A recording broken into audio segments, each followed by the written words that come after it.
بسم اللہ الرحمن الرحیم۔ السلام علیکم۔ B Ed honours special education 6 semester course ہمارا اردو ہے۔ Course code 1115۔ ہمارا موضوع علم صرف ہے۔ میں آپ کی کورس انسٹرکٹر میمونہ ریاض۔ ہم دوسرا یونٹ پڑھ رہے ہیں۔ دوسرے یونٹ سے پہلے ہم نے پہلا یونٹ پڑھا تھا۔ پہلے یونٹ میں ہم نے اردو زبان کا تعارف، اردو زبان کے اہم نام اور اردو زبان کے آغاز و ارتقاء کے بارے میں پڑھا تھا۔ اس یونٹ میں ہم 4 ٹاپکس کے بارے میں پڑھیں گے: علم صرف، علم نحو، علم بیان اور علم بدیع۔ آج کا ہمارا موضوع جو ہے وہ علم صرف ہے۔ علم صرف کی مختصر تعریف: صرف لغت میں پھیر کو کہتے ہیں، لیکن قواعد کی روح سے یہ وہ علم ہے جس میں الفاظ کے تغیر و تبدل کا مطالعہ کیا جاتا ہے۔ اس سے مختلف کلمات کی ساخت کا پتہ چلتا ہے۔ لفظ کی اقسام: کلمہ، محمل۔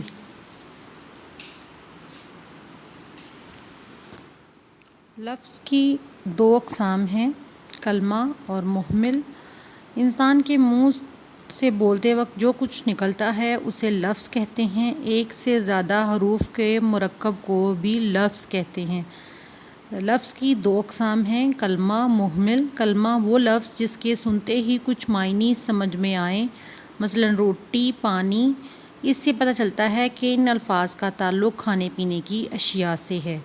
محمل وہ لفظ جو بے معنی ہو اور سننے میں ان کا کچھ مطلب سمجھ میں نہ آئے، مثلا پانی، وانی، روٹی، ووٹی۔ یہاں پانی کے ساتھ وانی اور روٹی کے ساتھ ووٹی بے معنی لفظ ہے۔ ان الفاظ کو محمل کہتے ہیں۔ ان کا تعلق گرامر سے نہیں ہے۔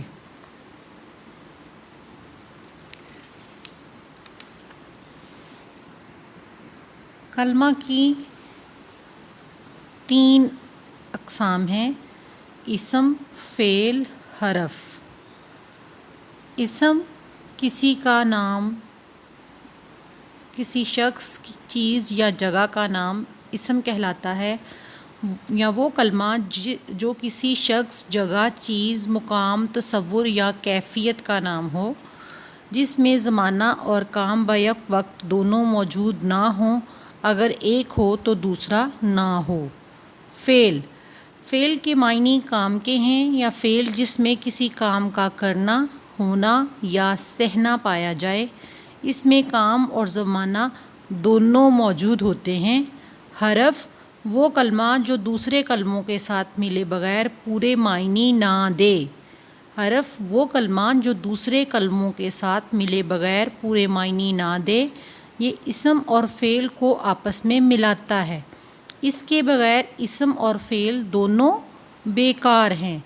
اسلم نے بازار سے قلم خریدا۔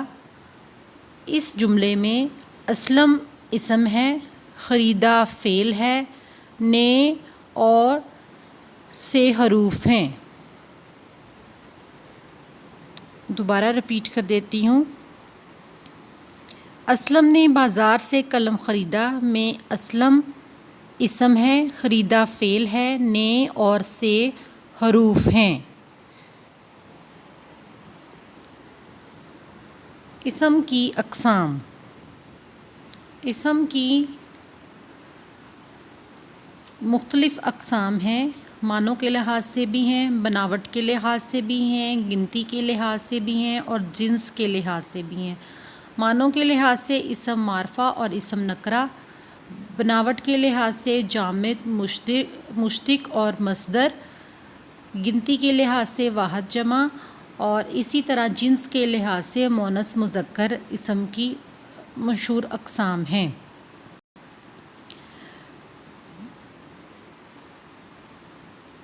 اسم کی اقسام معنوں کے لحاظ پر بات کر لیتے ہیں۔ معنوں کے لحاظ سے 2 اقسام ہیں، اسم معرفہ، اسم نکرہ۔ اسم معرفہ وہ اسم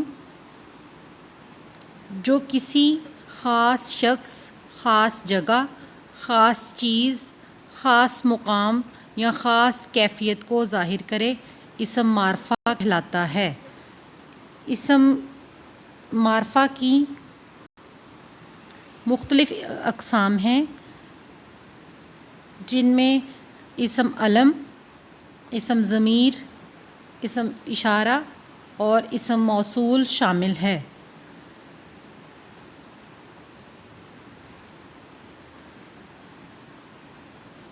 اسم علم وہ اسم ہے جو کسی خاص شخص کی پہچان کے لیے علامت کا کام دیتا ہے۔ دوبارہ رپیٹ کرتی ہوں، اسم علم وہ اسم ہے جو کسی خاص شخص کی پہچان کے لیے علامت کا کام دیتا ہے۔ اسم علم پر سب سے پہلے بات کرتے ہیں، کیونکہ یہ پہلی اسم معرفہ کی ٹائپ ہے۔ اس کی آگے فردر 5 ٹائپس ہیں: عرف، خطاب، لقب، کنیت، تخلص۔ چونکہ میں نے بتایا اسم علم وہ اسم ہے جو کسی خاص شخص کی پہچان کے لیے علامت کا کام دیتا ہے، تو اس کی 5 ٹائپس علامت سے ریلیٹڈ ہیں: عرف، خطاب، لقب، کنیت اور تخلص۔ عرف وہ نام جو پیار سے یا حقارت کی وجہ سے مشہور ہو جائے، مثلاً فضل الرحمن سے فضلو، یا فرضی نام مثلاً کاکا، گوگا وغیرہ۔ خطاب وہ اعزازی نام جو کسی شخص کو غیر معمولی بہادری، علمی، ادبی یا قومی خدمت کے صلے میں قوم یا حکومت کی جانب سے دیا گیا ہو۔ خطاب یافتہ شخص اپنے نام کے ساتھ خطاب بھی لکھتا ہے۔ اس کے مرنے کے بعد جب اس کا نام لیا جاتا ہے تو خطاب کا ذکر کیا جاتا ہے، مثلاً سر عبد القادر، قائد اعظم محمد علی جناح، شمس العلماء، ڈپٹی نذیر احمد، میجر عزیز بھٹی، نشان حیدر۔ یہ سب خطاب ہیں۔ آج کل خطاب ستاروں کی صورت میں دیے جاتے ہیں، مثلاً ستارہ خدمت، ستارہ امتیاز، نشان حیدر، تمغہ امتیاز وغیرہ۔ اگلی اسم علم کی جو ٹائپ ہے وہ ہے لقب۔ لقب وہ نام جو کسی خاص صفت کی وجہ سے مشہور ہو کر اصلی نام بن جائے، مثلاً حضرت ابراہیم خلیل اللہ، حضرت موسیٰ کلیم اللہ، حضرت اسماعیل ذبیح اللہ وغیرہ۔ کنیت وہ نام جو ماں، باپ، بیٹے یا بیٹی کی نسبت سے رکھا جائے، جیسے ابو الحسن باپ کی نسبت سے، ام کلثوم ماں کی نسبت سے، ابن علی ابن مریم بیٹے کی نسبت سے، بنت محمد بیٹی کی نسبت سے۔ کنیت کے لیے خونی رشتے کا ہونا ضروری نہیں، جیسے ابو ہریرہ بلیوں کا باپ، ابو جہل جہالت کا باپ، ابو تراب مٹی کا باپ وغیرہ۔ تخلص وہ مختصر نام جو شعراء اپنے کلام میں لانے کے لیے استعمال کرتے ہیں، خواہ ان کا اصلی نام نہ ہو بلکہ مختلف نام ہو، مثلا نام اسد اللہ خان غالب اور تخلص غالب، نام شیخ محمد ابراہیم اور تخلص ذوق۔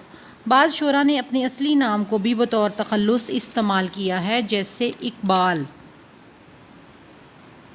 آج کے دور میں شعراء کی تعداد بڑھ گئی ہے اور تخلص آئینی حیثیت حاصل کر گیا ہے۔ اسم معرفہ کی دوسری ٹائپ اسم ضمیر ہے۔ اسم ضمیر وہ اسم جو کلام میں کسی دوسرے اسم کی جگہ لایا جائے، مثلاً رستم اچھا لڑکا ہے، وہ صبح سویرے اٹھتا ہے، اساتذہ بھی اس کی عزت کرتے ہیں۔ یہاں وہ اور اس ضمیر ہیں جو رستم کی بجائے استعمال ہوئی ہیں اور رستم ان کا مرجع ہے۔ اسم ضمیر کی کئی ٹائپس ہیں، جن میں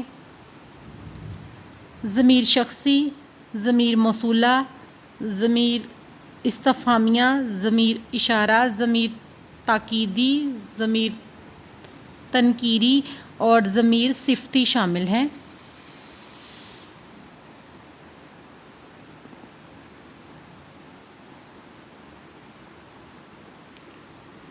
چونکہ ہم علم صرف، علم نحو، علم بیان اور علم بدیع کو ایک یونٹ میں فردر ٹاپک کی حیثیت سے پڑھ رہے ہیں، اس لیے ہم ان کی زیادہ ڈیٹیل میں نہیں جائیں گے، کیونکہ پھر اس طرح سے وقت اور کریڈیٹارز کے اعتبار سے بہت لینتھی ہو جائے گا. اس کو مختصر کرتے ہوئے ہم اسم اشارہ کی ٹائپس پر آتے ہیں. وہ اسم جو کسی شے، شخص یا جگہ کے نزدیکی یا دوری کو ظاہر کرے. وہ اسم جو کسی شے، شخص یا جگہ کی نزدیکی یا دوری کو ظاہر کرے، جس کی طرف اشارہ ہو، اسے مشار الیہ کہتے ہیں. قریب کی چیز کے لیے اشارہ قریب اور دور کی چیز کے لیے اشارہ بعید ہے. یعنی اس کی دو ٹائپس ہیں، اشارہ قریب اور اشارہ بعید. اشارہ قریب کے لیے اس، ادھر، یہی کے الفاظ استعمال ہوتے ہیں، جبکہ اشارہ بعید کے لیے اس، وہ اور وہی کے الفاظ استعمال ہوتے ہیں. اسم معرفہ کی آخری ٹائپ اسم موصول ہے. وہ ناتمام اسم جس کا مطلب پورے جملے کے بغیر سمجھ میں نہیں آتا. مثلاً جو کرے گا سو بھرے گا، اس میں جو کا لفظ. اسم موصول وہ اسم ناقص ہے جو اپنے معنی خود نہیں دیتا بلکہ کسی جملے کے ساتھ مل کر معنی ظاہر کرتا ہے. چند اسمائے موصول یہ ہیں: جو، جونسا، جونسی، جونسے، جتنا، جتنے، جس نے، جس کو، جنہوں نے، جن کو، جو کچھ، جدھر، جہاں، جب، جیسے، وغیرہ وغیرہ.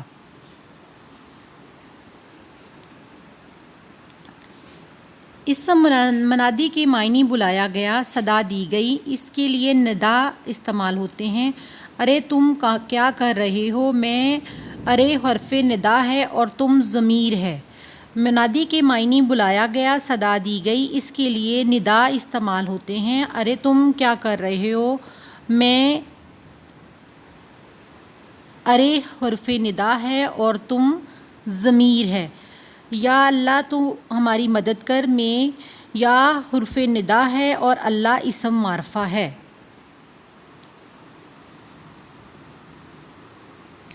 اسم نکرہ وہ ہے جس میں کوئی خصوصیت نہ ہو اور جو عام جگہ، شخص، چیز یا کیفیت کا نام ہو. اس کی کل 10 قسمیں ہیں: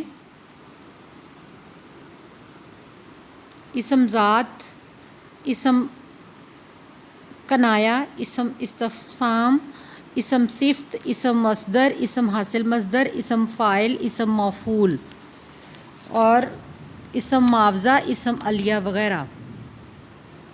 اسم ذات اسم وہ اسم ہے جو ایک چیز کی اصلیت دوسری چیز کی اصلیت سے الگ ظاہر کرے.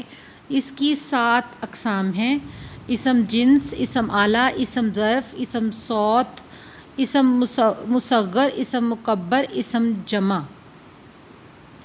اسم جنس جس کے معنی جماعت یا نوع کے ہیں. مثلاً گھوڑا لڑکا، گھوڑا حیوان ہے، لڑکا انسان ہے. اسی طرح گھوڑا اور گھوڑی، لڑکا اور لڑکی میں فرق جنس کا ہے. اسم آلہ وہ ہے جس میں اوزار کے معنی پائے جائیں. یہ کسی ایسی چیز کا نام ہے جس کے ذریعے کوئی کام کیا جائے. اوزار سے مراد اوزار ہی لیے جائیں گے. مثلاً نہ خنجر اٹھے گا نہ تلوار ان سے، یہ بازو میرے آزمائے ہوئے ہیں. اس میں ظرف وہ اسم جس میں جگہ یا وقت کے معنی لیے جائیں. اس کی 2 قسمیں ہیں: ظرف مکان، ظرف زمان. ظرف مکان وہ اسم جس میں جگہ یا مقام کا ذکر ہو، جیسے باغ، گھر، مدرسہ، مسجد وغیرہ. اسم زمان وہ اسم جس میں زمانے یا وقت کا ذکر ہو، جیسے آج، کل، دن، رات، صبح، شام، پرسوں، ترسوں وغیرہ. اسم صوت وہ اسم جو کسی جاندار یا بے جان شے کی آواز کو ظاہر کرے، جیسے کوے کی کائیں کائیں، بارش کی چھم چھم وغیرہ. یہ اسم نکرہ کی ٹائپس تھیں. اب ہم اسم معرفہ کی جو 4 بڑی ٹائپس کے بارے میں پڑھ رہے ہیں، جن میں معنوں کے لحاظ سے، بناوٹ کے لحاظ سے، گنتی کے لحاظ سے اور جنس کے لحاظ سے شامل ہیں. معنوں کے لحاظ سے ہم اسم معرفہ اور اسم نکرہ کے بارے میں دیکھ چکے ہیں. اسم معرفہ کی ہم نے 4 بڑی ٹائپس پر بات کی: اسم علم، اسم ضمیر، اسم اشارہ، اسم موصول. اسی طرح اسم نکرہ کی اسم آلہ، اسم صوت، اسم مکبر، اسم مصغر، اسم ظرف مکان اور اسم ظرف زمان پر بات کی ہے. اب بناوٹ کے لحاظ سے اسم کی 3 بڑی ٹائپس ہیں: جامد، مشتق اور مصدر. اسم جامد کے معنی جمع ہوا، یعنی جو حرکت نہ کر سکے، مثلاً پہاڑ، چاقو، سیب، میز وغیرہ. اصطلاح میں اسم جامد وہ کلمہ ہے جو نہ تو خود کسی دوسرے کلمے سے بنے اور نہ ہی اس سے کوئی اور کلمہ بنایا جا سکے۔ اصطلاح میں اسم جامد وہ کلمہ ہے جو نہ تو خود کسی دوسرے کلمے سے بنے اور نہ اس سے کوئی اور کلمہ بنایا جا سکے۔ مصدر وہ اسم ہے جو خود تو کسی سے نکلا ہو لیکن اور الفاظ اس سے نہ نکلیں، جیسے کھانا، پینا، سونا، جاگنا وغیرہ۔ جو کلمہ کسی کام یا حرکت کا بیان ہو اور اس میں زمانہ نہ پایا جائے، یعنی کام کا وقت معین نہ ہو، مصدر کہلاتا ہے۔ مصدر کی علامت یہ ہے کہ اس کے آخر میں ہمیشہ نہ پایا جاتا ہے، جیسے کہنا، سننا، چلنا، پھرنا۔ بعض اسم ایسے ہیں جن کے آخر میں نہ آتا ہے، وہ مصدر نہیں ہوتے، ان میں کام کا کرنا نہیں پایا جاتا، مثلا پرانا، سونا، نانا، چونا وغیرہ۔ بناوٹ کے لحاظ سے مصدر کی آگے فردر 2 ٹائپس ہیں، اصلی اور جعلی۔ ان پر بات کرنے کی ضرورت نہیں۔ ہم پہلے اسم کی بناوٹ کے لحاظ سے جو 3 بڑی ٹائپ ہیں ان کو کمپلیٹ کر لیتے ہیں۔ مصدر پر ہم نے بات کی۔ مشتق اسم مشتق وہ ہے جو خود تو مصدر سے بنے لیکن اس سے کوئی اور لفظ نہ بن سکے۔ اسم فاعل، اسم مفعول، اسم حاصل مصدر، اسم حالیہ، اسم معاوضہ، اسم ظرف اور اسم آلہ اگرچہ اسم نکرہ کی قسمیں ہیں لیکن یہ مشتق ہیں، اس لیے ان کو اسم مشتق بھی کہا جا سکتا ہے۔ بناوٹ کے لحاظ سے اسم کی 2 اقسام ہیں، واحد جمع۔ گنتی کے لحاظ سے اسم کی 2 بڑی ٹائپس ہیں گنتی یا شمار کے اعتبار سے۔ واحد جمع وہ اسم جو صرف ایک چیز کے لیے استعمال کیا جائے، مثلا کتاب، میز۔ جمع وہ اسم جو ایک سے زیادہ چیزوں کے لیے استعمال کیا جائے، مثلا کتابیں، میزیں، کرسیاں وغیرہ۔